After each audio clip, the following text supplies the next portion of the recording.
नमस्कार दोस्तों। 1947 से पूर्व हमारा भारत देश विभिन्न छोटी छोटी रियासतों में बटा हुआ था, जिसमें मराठा, राजपूत, सिख, यादव, मुस्लिम ऐसी कई सारी रियासतें शामिल थी। लेकिन क्या आपको पता है, इन सभी रियासतों में से मराठा रियासत भारत देश के सबसे बड़ी और सबसे अमीर रियासतों में से एक थी। लेकिन भारत देश की एकता बनाए रखने के लिए इन मराठों ने निस्वार्थ भाव से अपनी रियासतों को भारत देश के प्रति समर्पित कर दिया। लेकिन आज भी इन रियासतों के वंशज राजा की भांति अपनी जिंदगी जी रहे हैं, जिनका रहने का अंदाज, तौर तरीका, ठाट बाट सब कुछ शाही अंदाज में होता है। आज हम इन्हीं मराठा राजघरानों के बारे में बात करेंगे। लेकिन वीडियो शुरू करने से पहले आप सभी से निवेदन है कि वीडियो को शुरू से अंत तक देखें और चैनल पर नए हैं तो चैनल सब्सक्राइब करना ना भूलें। तो चलो बिना किसी देरी के वीडियो को शुरू करते हैं।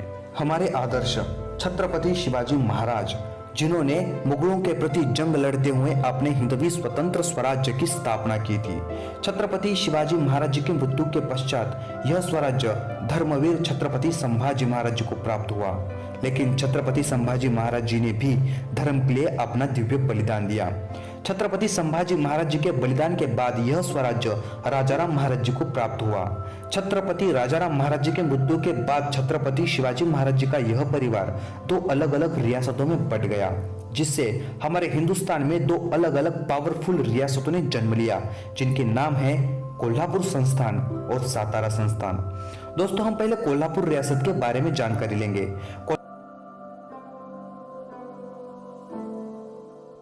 कोल्हापुर के इस मराठा साम्राज्य की स्थापना राजाराम महाराज की प्रथम पत्नी महारानी ताराबाई भोसले ने की थी। आज वर्तमान में हमारे भारत देश में जो 60% लोग आरक्षण के बलबूते पर ऊंची ऊंची नौकरियां हासिल कर रहे हैं, बड़े बड़े कॉलेज में एडमिशन पा रहे हैं, यदि इसका श्रेय किसको जाता है तो वह मराठा साम्राज्य जो कोल्हापुर में स्थित है, उस कोल्हापुर स्थित मराठा साम्राज्य की छत्रपति राजर्षि शाहू महाराज जी को जाता है। जी हाँ दोस्तों, जो कि एक मराठा राजा थे। छत्रपति शाहू महाराज जी ने हमारे समाज के पिछड़े लोगों को न्याय दिलाने में अपना पूरा जीवन व्यतीत कर दिया। दोस्तों, इसीलिए शाहू महाराज को आरक्षण का जनक भी कहा जाता है। राजर्षि शाहू महाराज भारत के ऐसे राजा थे जिन्होंने आखिरी दम तक पिछड़े वर्गों को न्याय दिलाने की कोशिश की। और वर्तमान में जो राज्यसभा संसद है, जिनका नाम है युवराज संभाजी राजे भोसले, जी हाँ, वो छत्रपति शिवाजी महाराज जी के वंशज है, जो कोल्हापुर के न्यू पैलेस में रहते हैं, जिन्होंने लाखों करोड़ों लोगों के दिलों में अपनी एक अलग ही जगह बनाए रखी है।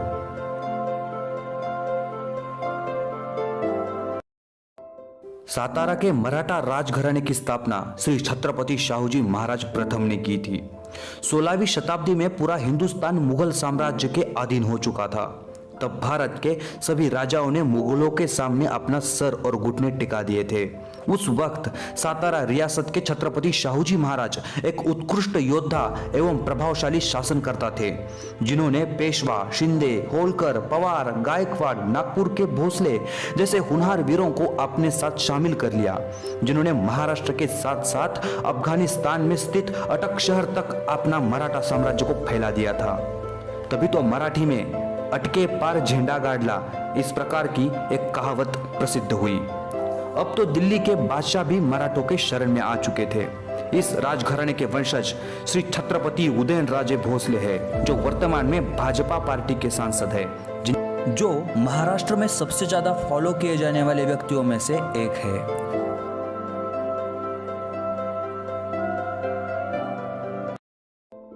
आपने महल और किले तो बहुत देखे होंगे, लेकिन भारत का लक्ष्मी विला पैलेस नहीं देखा होगा, जो लंदन के बकिंघम पैलेस से 4 गुना ज्यादा बड़ा है।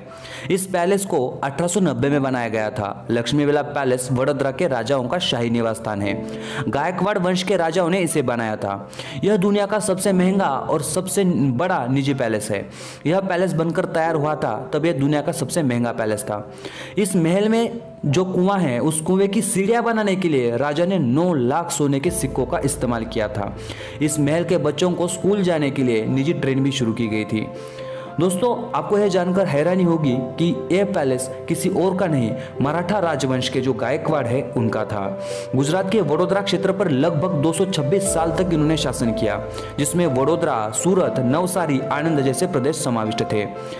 ऐसे घराने में सयाजीराव गायकवाड़ तृतीय बड़े ही विद्वान थे, उनका भी जन्म हुआ था, जिन्होंने भारत में पहली बार फ्री एजुकेशन की सख्ती लागू की थी। इतना ही नहीं, डॉक्टर भीमराव अंबेडकर, जिनको पढ़ाने के लिए विदेश भेजने वाले, बड़े यूनिवर्सिटी में दाखला दिलाने वाले और उनके खाने पीने से लेकर पूरा खर्चा उठाने वाले दूसरे तीसरे कोई नहीं, मराठा राजा सयाजीराव गायकवाड़ी थे। और वर्तमान में इस राजघराने के वंशज महाराज समरजीत सिंह गायकवाड़ है, जिनको रियल एस्टेट के बिजनेस में अरबपति भी माना जाता है, जो आज भी इसी लक्ष्मी विला पैलेस में रहते हैं।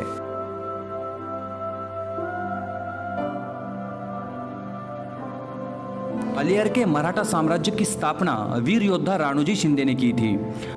पानीपत युद्ध के बाद फिर मराठा योद्धा महदजी शिंदे ने दिल्ली को वापस जीतकर उत्तर भारत में फिर से हिंदुओं का साम्राज्य खड़ा कर दिया था, जिसका मुख्य केंद्र ग्वालियर था। शिंदे और राजवंश ने ग्वालियर क्षेत्र पर लगभग 250 साल तक शासन किया, जिसमें मध्य प्रदेश राज्य के 13 जिले शामिल थे। मध्य प्रदेश के राजधानी में भूकंप लाने वाले ज्योतिरादित्य शिंदे और राजस्थान की राजनीति में सबसे प्रसिद्ध नेता और पूर्व मुख्यमंत्री वसुंधरा राजे शिंदे इसी राजवंश का हिस्सा है। सिंधिया परिवार के पास 25 से अधिक कंपनियों के शेयर हैं और एक आरटीआई के मुताबिक ज्योतिरादित्य जी के पास 24 करोड़ रुपए के गहने हैं, जो उन्हें पुश्तैनी रूप से मिले हैं। और भारत सरकार को मदद के तौर पर 565 रियासतों से कुल 74 करोड़ रुपए प्राप्त हुए थे, जिसमें 58 करोड़ रुपए अकेले ग्वालियर के मराठा राजा ने दिए थे, जिसमें 64,000 किलो सोना और कुछ रकम भी शामिल थी, जिसकी आज के टाइम पर कीमत 35,000 करोड़ से भी ज़्यादा है। ग्वालियर के महाराजा का आभार सरदार वल्लभ भाई पटेल ने भी संसद भवन में माना था। अब हम तंजावुर के राजघराने के बारे में जानकारी लेंगे।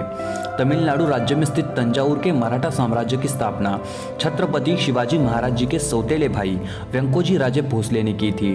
तंजावुर का मराठा साम्राज्य लगभग 180 साल तक बना रहा। इस 180 साल में 10 मराठा शासकों ने तंजावुर पर शासन किया। तंजावुर का मराठा साम्राज्य कला और गुणों से काफी संपन्न था। यहाँ के मराठा राजाओं ने विश्व का सबसे बड़ा हस्तलिखित पुस्तकालय तंजावुर में स्थापन किया था, जिसे आज भी सरस्वती महल के नाम से जाना जाता है। इस महल में मराठी, हिंदी, फ्रेंच, डच जैसी भाषाओं में 47,000 से भी ज़्यादा किताबें मौजूद हैं। 1962 में भारत चीन के युद्ध के दरमियान जब देश में अकाल पड़ा था, तब तंजावुर के मराठा राजाओं ने भारत सरकार को मदद के तौर पर 2000 किलो सोना दिया था। 1971 में भारत पाकिस्तान युद्ध के दरमियान सरकार को कुछ शस्त्र भी दिए थे। इतना ही नहीं, विनोबा भावे के भूदान कार्यक्रम में यहाँ के राजाओं ने 100 एकड़ जमीन भी दान दी थी। इस तंजावुर घराने के वंशज बाबाजी राजे भोसले और शिवाजी राजे भोसले आज भी तमिलनाडु में तंजावुर शहर में रहते हैं। और इसी प्रकार हमने मराठा साम्राज्य से जुड़ी 5 रियासतों के बारे में जानकारी प्राप्त की। यदि आपको यह वीडियो अच्छी लगे और रियासतों के बारे में यदि आपको कुछ पता है तो हमें कमेंट बॉक्स में अवश्य बताइएगा।